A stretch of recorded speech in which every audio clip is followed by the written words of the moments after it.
I want you to picture something. You're 74 years old, standing at the end of a gravel driveway at 2 in the morning, watching a wall of orange light climb over the ridge behind the house you built with your own 2 hands over 11 years, back when you were young enough to still swing a hammer all day and mean it. A sheriff's deputy is telling you, not unkindly but firmly, that you have exactly 3 minutes to get in your truck, and you're standing there trying to decide which 40 years of your life you can actually carry out the door in your arms, and coming up every single time with nothing that feels like enough. My name is Harold Bennett. I'm 75 years old now, and 2 years ago, a wildfire took the house I built by hand in the Sierra foothills of Northern California. A house that held 4 decades of my life and every physical thing I owned that mattered to me. What came after that fire, the insurance fight, and something my own son tried to do to me while I was still sleeping in a temporary trailer, with nothing but the clothes I'd grabbed on my way out the door, hurt me considerably more than the fire itself ever did. And I want to tell you exactly how all of that led me, eventually, to build an entirely new life for myself in a city called Quezon City in the Philippines. A place I had never once considered, not even for a single day, before everything else was taken from me. I need to back up, though, because I don't think any of this makes sense without understanding exactly what that house actually meant and exactly how much of myself I'd put into it. I grew up in Ohio, the son of a factory machinist, and I spent 11 years of my working life as a high school shop teacher before switching, in my early 40s, into carpentry and general contracting full-time. Work I found considerably more satisfying than standing in front of teenagers who mostly wanted to be anywhere else. My wife Margaret and I moved to a small, unincorporated community in the Sierra Nevada foothills, a place I'll simply call Cedar Ridge, when I was 34 years old, drawn by cheap land and the kind of quiet, forested solitude that Ohio had never once offered either of us. We bought 4 acres with nothing on them but a gravel access road and a stand of ponderosa pines, and over the following 11 years, mostly on weekends and evenings after my contracting jobs, I built our house entirely with my own hands, board by board, learning half of what I needed to know as I went. Margaret passed away 9 years ago, ovarian cancer. And losing her in that house, in the bedroom I'd framed myself with lumber I'd milled from trees on our own property, was, at the time, the hardest thing I believed I would ever have to survive. I stayed in that house afterward, alone, for 9 years, surrounded by everything we'd built and chosen together. The hand-carved mantel above the fireplace, the kitchen cabinets I'd made from black walnut Margaret had picked out herself at a lumber yard 40 minutes away, decades of photographs and letters and small, ordinary objects that meant nothing to anyone else on earth and everything to me. We raised 2 children in that house. A son, Gregory, now 51, living in Sacramento with a career in commercial real estate, and a daughter, Susan, 48, a physical therapist up in Portland. Both of them had grown into busy, capable adults with their own full lives. The kind of adult children who called regularly and visited when they reasonably could. Though Gregory, in particular, had developed over the years a certain brisk, managerial way of relating to me that I'd come to accept as simply his personality, rather than any particular coldness toward me specifically. The fire came on a Tuesday night in late September, during one of the driest years the region had experienced in decades. a fast-moving blaze that jumped containment lines faster than anyone, including the firefighters themselves, had anticipated it would.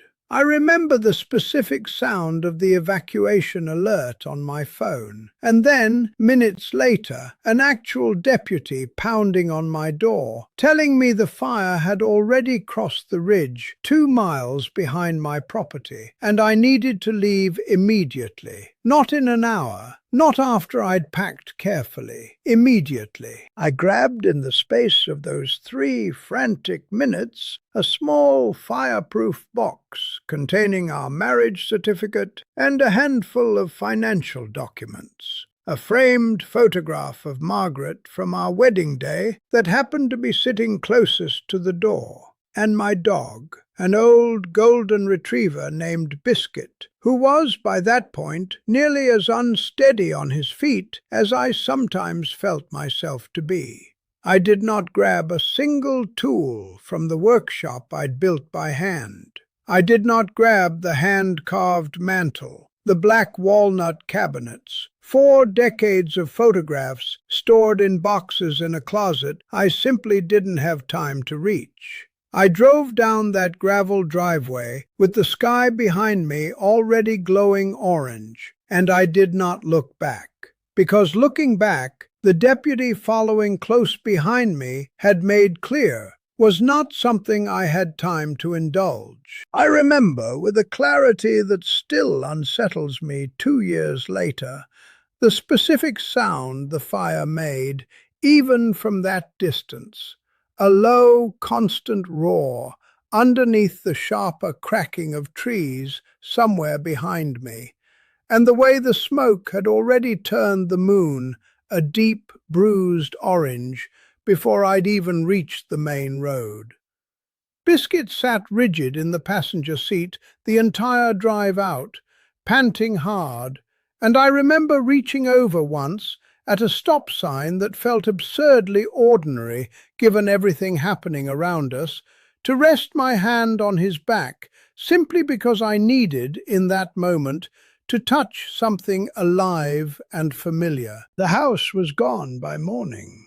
I learned this not by seeing it myself, since the area remained closed to residents for nearly 2 weeks afterward, but through a grainy photograph a neighbor who'd stayed slightly longer than I had managed to snap on his own way out. A photograph showing what had, 11 years earlier, been a house I'd built with my own 2 hands, now reduced to a foundation, a chimney, and a scattered field of ash. I sat in a Red Cross evacuation shelter, looking at that photograph on a stranger's phone, 73 years old, and felt something considerably beyond simple grief. A kind of total, disorienting erasure of nearly everything physical that had ever connected me to the life Margaret and I had built together. I want to be honest about what the following year actually looked like, because I think the fire itself, as devastating as it was, turned out to be only the beginning of the real ordeal.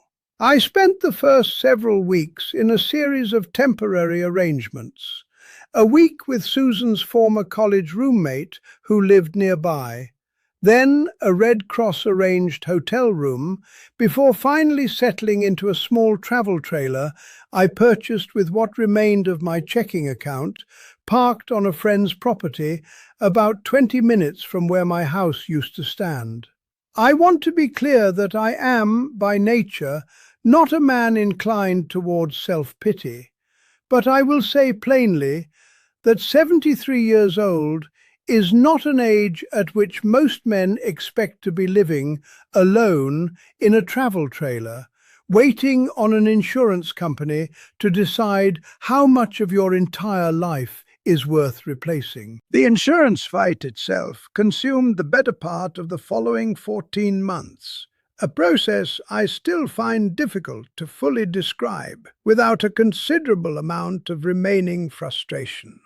My policy, like so many homeowners' policies in fire-prone areas, contained coverage limits that had not kept pace with the actual cost of rebuilding. Limits I had, admittedly, not scrutinized as carefully as I should have. Across the many years I'd simply renewed the policy automatically each year, without close review.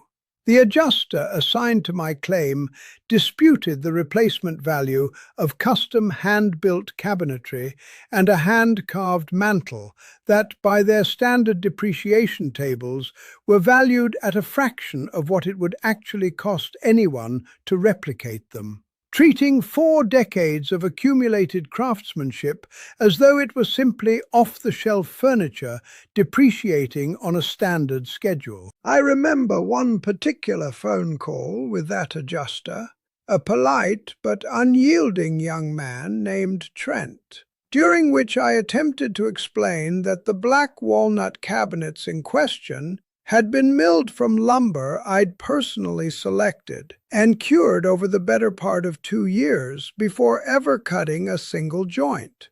That no standard depreciation table could reasonably capture what it would cost to replicate that specific process today, assuming I could even locate craftsmen willing to take on custom work of that kind at all.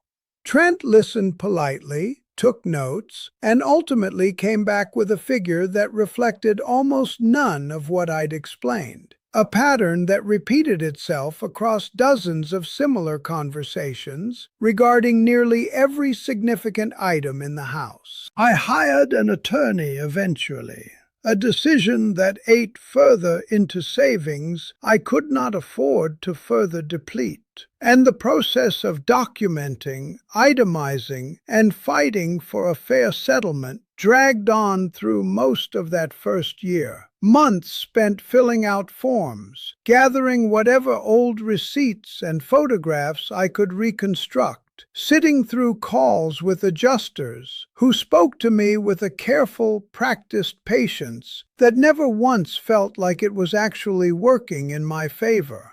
My attorney, a sharp, tireless woman named Denise, who'd handled dozens of similar wildfire claims across the region, told me candidly, about 6 months into the process, that my situation was depressingly ordinary, that nearly every client she represented faced some version of the exact same slow, grinding erosion of a fair settlement, and that patience, however exhausting to maintain, remained the only real weapon available to any of us. It was during this exact period, roughly 10 months after the fire, still living in that travel trailer with no clear resolution to the insurance battle in sight, that I discovered what my own son had been quietly arranging without my knowledge.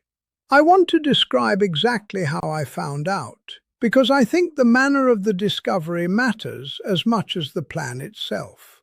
Susan called me one evening, her voice careful in a way that immediately told me something was wrong, and asked gently whether Gregory had spoken to me yet about the Meadowbrook situation.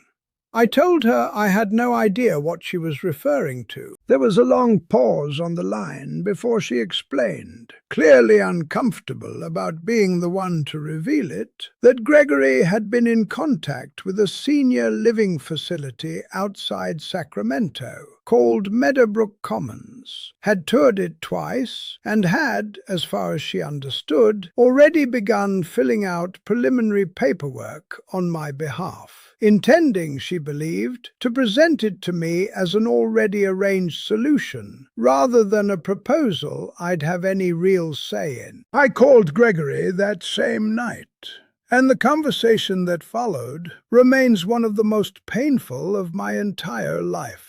He did not deny it exactly, though he framed it, from the very first sentence, as an act of practical necessity rather than anything requiring my prior consent. "Dad, you're 74 years old, living alone in a trailer, with no house to go back to, and a lawsuit that could drag on for years. I'm trying to solve a problem before it becomes an actual crisis. I asked him, as calmly as I could manage, why he hadn't simply discussed any of this with me first, rather than touring facilities and filling out paperwork behind my back.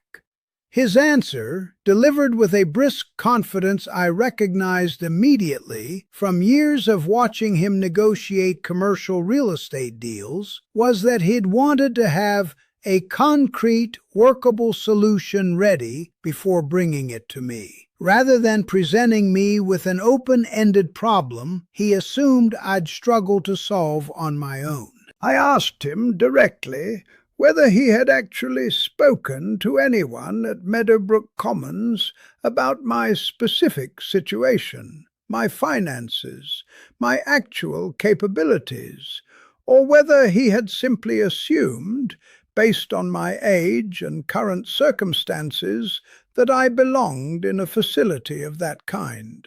His answer, a long pause followed by an admission that he'd been getting the paperwork ready in case I needed to move quickly, told me everything I needed to know about how far along this plan had actually progressed without my knowledge or consent.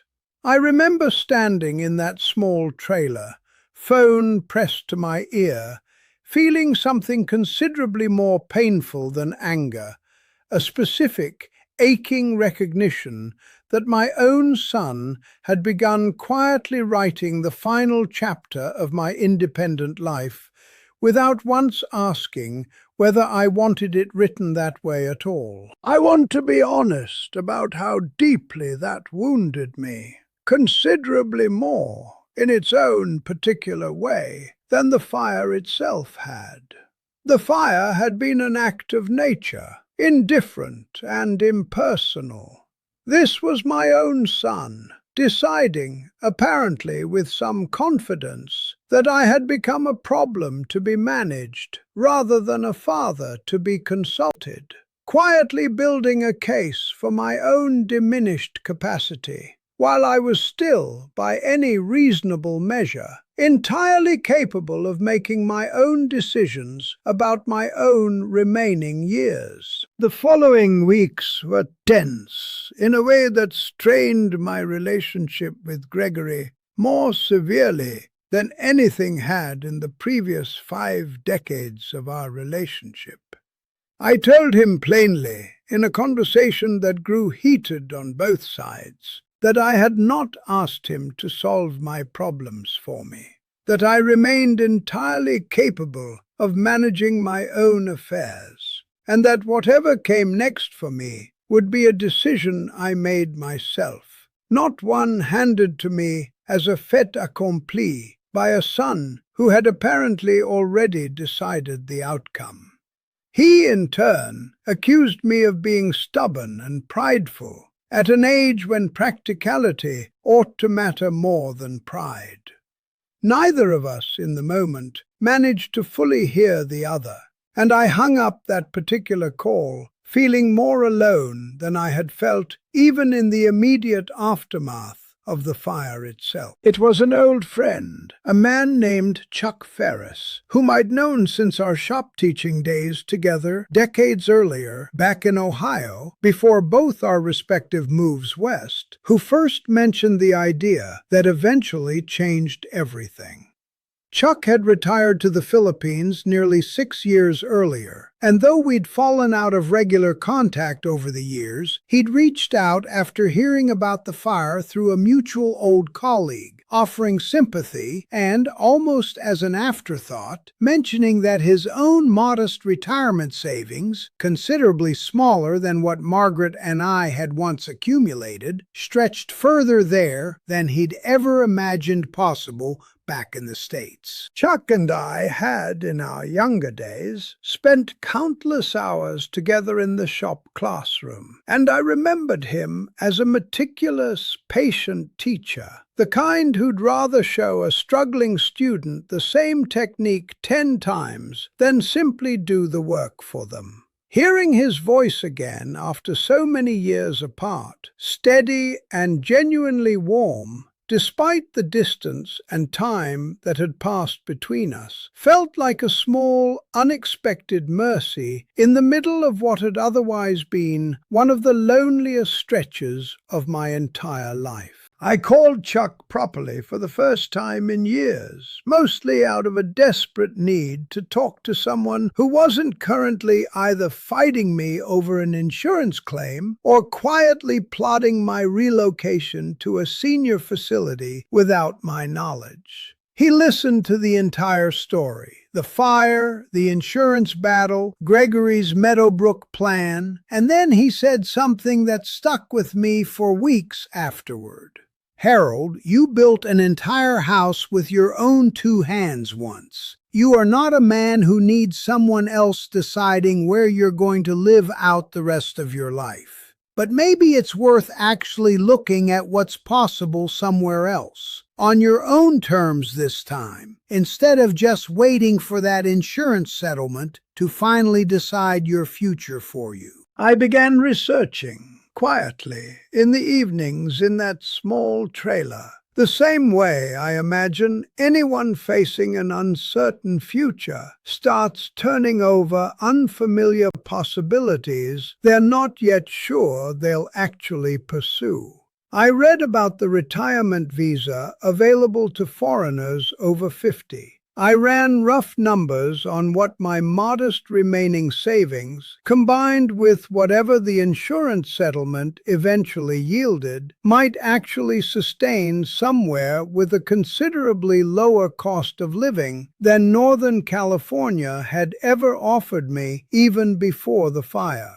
After nearly 2 months of quiet research, I decided on a short visit, entirely on my own terms, without consulting Gregory about it at all.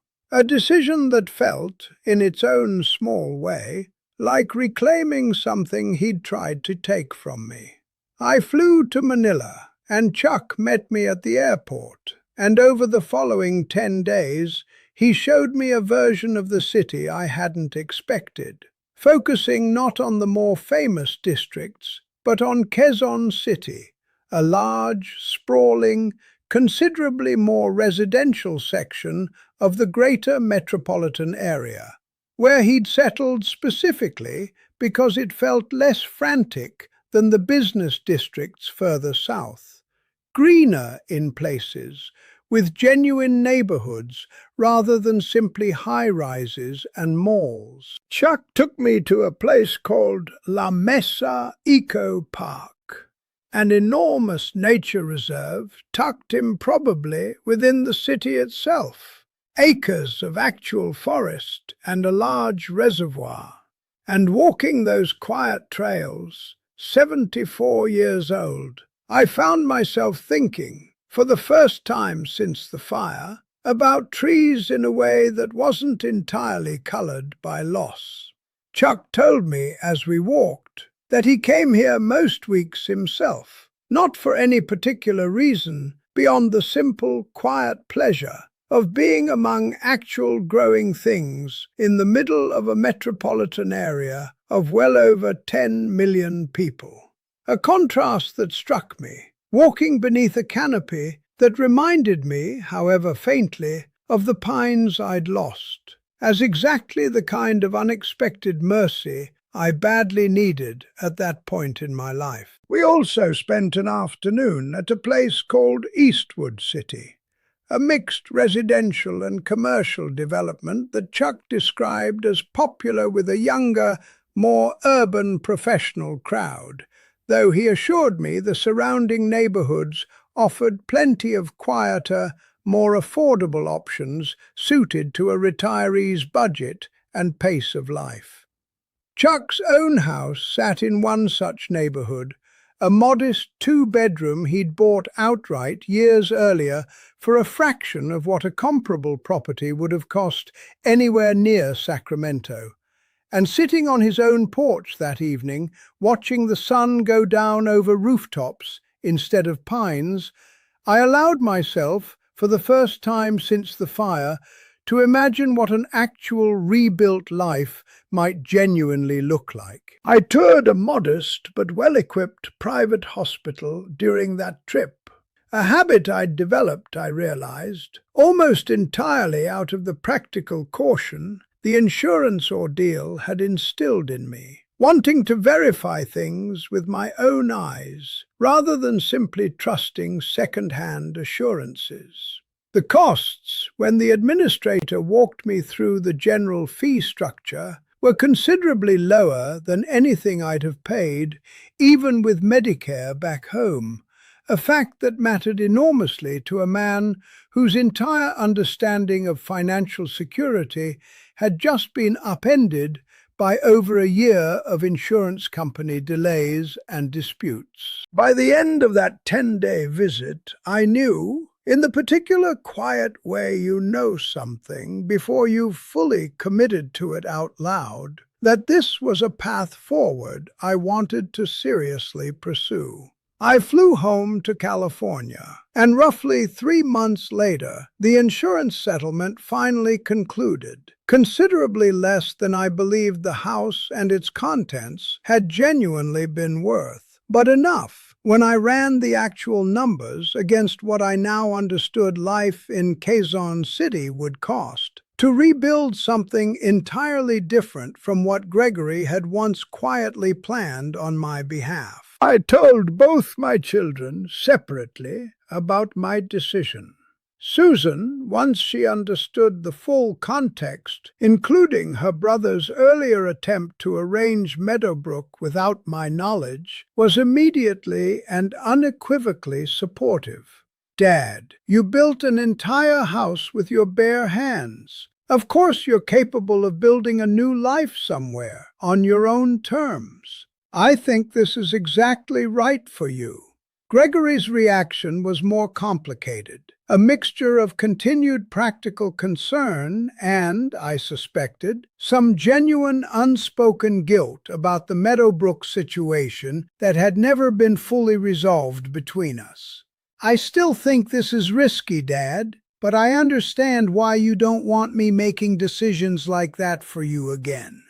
It was not quite an apology, not fully, but it was, I recognized, as close as Gregory was likely to come to one in the near term, and I chose to accept it as a genuine, if imperfect, step toward repair. I flew out on a one-way ticket roughly 5 months after that insurance settlement finally cleared. 74 years old. Biscuit, my old golden retriever, traveling with me in the cargo hold, after considerable additional paperwork and expense that I never once seriously considered skipping, since he was, quite literally, the only living creature who'd escaped that fire alongside me. The small house I'd arranged, sight unseen, except through photographs Chuck had helped me review, sat in a quiet residential pocket of Quezon City. Modest, but with an actual small yard. A rarity, Chuck had told me, in much of the surrounding metropolitan area. Important to me, both for Biscuit's sake and because some part of me, I think, needed a patch of actual earth again after everything that had been taken from me.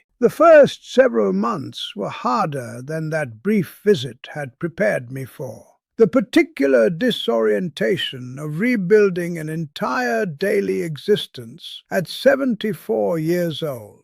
Grieving not only Margaret, whose memory I'd carried through 9 years in that Sierra house, but now also the physical remnants of our shared life that the fire had erased entirely. There were mornings I woke in that unfamiliar bedroom and simply lay there, uncertain whether I'd made a genuinely wise decision or simply run as far as physically possible from a son's well-meaning but deeply wounding overreach. What began to change things, gradually, was a decision Chuck encouraged me toward about 2 months in. Once he'd noticed how restless and purposeless I'd become without any physical work to occupy my hands. A restlessness he recognized immediately, having watched me build an entire house from nothing decades earlier back in Ohio. He mentioned that a nearby barangay community center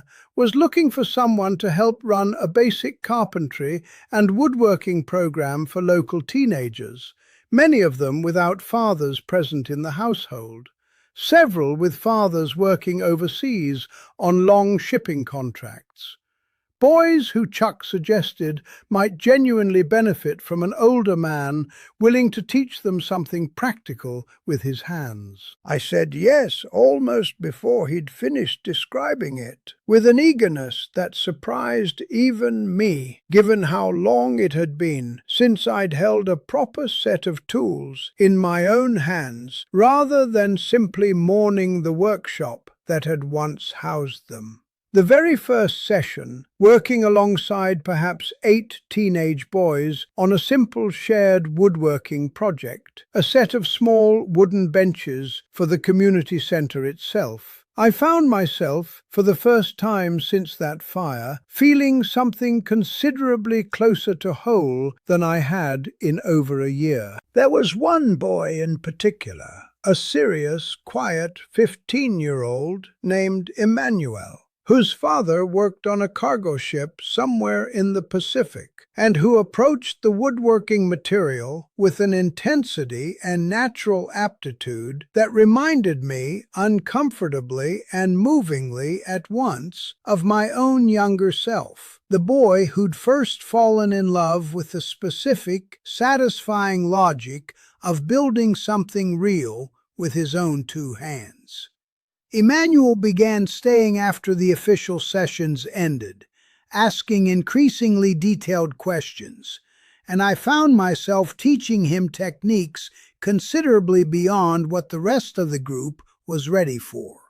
The same careful, patient instruction I once imagined, decades earlier, I might someday pass down to grandchildren of my own. Emmanuel's mother, a soft-spoken woman named Divina, who worked long hours at a nearby garment factory to make ends meet, while her husband remained overseas, came to find me after one of those extended sessions, thanking me at some length for the time I was giving her son, and confessing that Emmanuel had grown noticeably more confident and focused at school since the woodworking program began. She began sending over small portions of whatever she'd cooked most Thursdays, an arrangement I tried, without success, to discourage for several weeks, before simply accepting it as the genuine gesture of gratitude it clearly was. About 5 months into my time in Quezon City, the barangay held its annual fiesta, and Chuck, seeing that I had no real understanding of what such an event actually involved, walked me through the basics, explaining that every household was expected to prepare food and welcome anyone who walked through the door over the course of the celebration.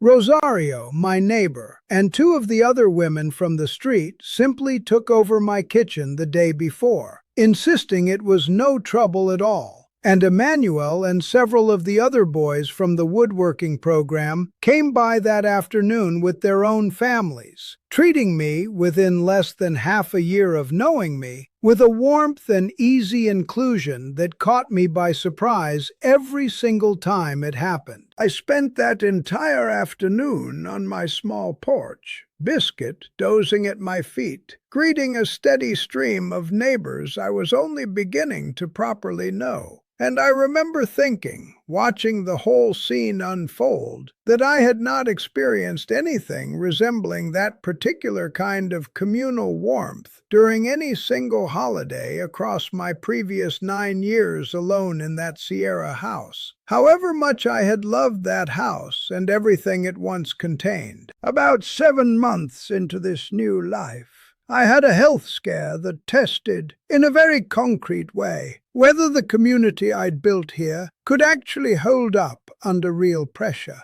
I fell badly one evening, working alone on a small repair project in my own yard, and lay there for nearly 20 minutes before a neighbour, a woman named Rosario, who happened to be walking her own dog past my gate, noticed me and immediately called for help. She stayed with me the entire time, holding my hand, speaking calmly, until a tricycle arrived to take us both to the nearest hospital, where I was found to have fractured my hip, an injury that, at 75 years old, carried real and serious risk. Chuck arrived at that hospital within the hour, and Emmanuel's own mother, informed by her son once he heard what had happened, brought food to the hospital that same evening, insisting it was no trouble at all, despite having met me barely 7 months earlier through her son's woodworking sessions. Rosario visited daily throughout my recovery, and Emmanuel himself came by twice during visiting hours, uncharacteristically solemn, asking whether I'd still be able to teach once I healed, a question that moved me considerably more than he likely realized it would. I lay in that hospital bed for the better part of 2 weeks, 75 years old, surrounded by people who had known me, in most cases, for less than a year, and I found myself thinking, with a specific, aching clarity, about that conversation with Gregory over Meadowbrook Commons, about a son who had once decided, apparently with real confidence, that I could no longer be trusted to manage my own affairs, set against a neighbour who'd simply stopped her evening walk to sit with a fallen stranger until help arrived. The contrast was not something I could easily set aside. Susan flew out to see me during that recovery, her first visit to the life I'd actually built, rather than hearing about it second-hand over phone calls. She sat with me through the tail end of my hospital stay, met Rosario and Chuck, and, once I was well enough to walk again with a cane, watched an entire session of the woodworking program, observing Emmanuel's obvious devotion to me with visible emotion. On her second evening there, sitting beside my hospital bed, she asked me, carefully, whether I'd been frightened, lying there alone in my yard for those 20 minutes before Rosario found me, thousands of miles from either of my own children. I told her honestly that I had been more frightened than I'd let on to anyone since it happened, but that the fear had been considerably eased, even in the moment, by some instinctive certainty that someone in this particular neighborhood would notice eventually. A certainty I could not have claimed with the same confidence back in my old life among the Sierra Pines, where the nearest neighbor had lived nearly a mile down the road. "Dad," she said on her last evening there, sitting with me on the small porch I'd already come to think of as genuinely mine, "I don't think you're managing decline out here. I think you actually built something real." I told her that was, as far as I could tell, exactly right, and that it had taken losing nearly everything I owned to finally understand it clearly myself. Gregory came about 4 months after Susan's visit, once I'd fully recovered from the hip fracture, more cautious going in than his sister had been, though I could tell from the moment he arrived that something in him had shifted since our hardest conversation over Meadowbrook. I took him to the woodworking program, and he watched, quietly, as Emmanuel and I worked together on a more advanced joinery technique, the same patient instruction Gregory himself had received from me decades earlier as a boy, before his own career had carried him into a considerably more transactional, deal-driven version of adulthood. He asked at one point during that session whether I remembered teaching him to build a simple birdhouse when he was around Emmanuel's age, a memory I confessed had grown hazy over the decades, buried under so many other projects and years. "I still have it, Dad," he told me, somewhat sheepishly. "It's in my garage in Sacramento. I never told you that." I found myself unexpectedly moved by that small admission, a 51-year-old man quietly confessing that a birdhouse his father had taught him to build 35 years earlier still meant enough to keep. Afterward, walking back to my house, he said, "I never really understood what building things with your hands actually meant to you, Dad. I think I saw the house we grew up in as just, a house. I don't think I understood it was the whole point." I told him that I appreciated him saying that, and that I hadn't expected, this late in both our lives, to still be teaching my own son something new about who I actually was. We spent much of his remaining visit simply talking, more openly than we had in years, about Margaret, about the fire, about the particular way grief and practical worry had tangled together in him after losing the house that had also, in its own way, been the last physical space where he still felt fully connected to his mother's memory. Understanding that, hearing him finally articulate the fear underneath his earlier overreach with Meadowbrook, softened something in me that had remained tender since that first difficult phone call. On his last evening, sitting with me on that same small porch, Gregory said something I hadn't expected from him. "I'm sorry about Meadowbrook, Dad. Really sorry. I told myself I was protecting you, but I think I was really just trying to make a hard problem simple, and it wasn't fair to you."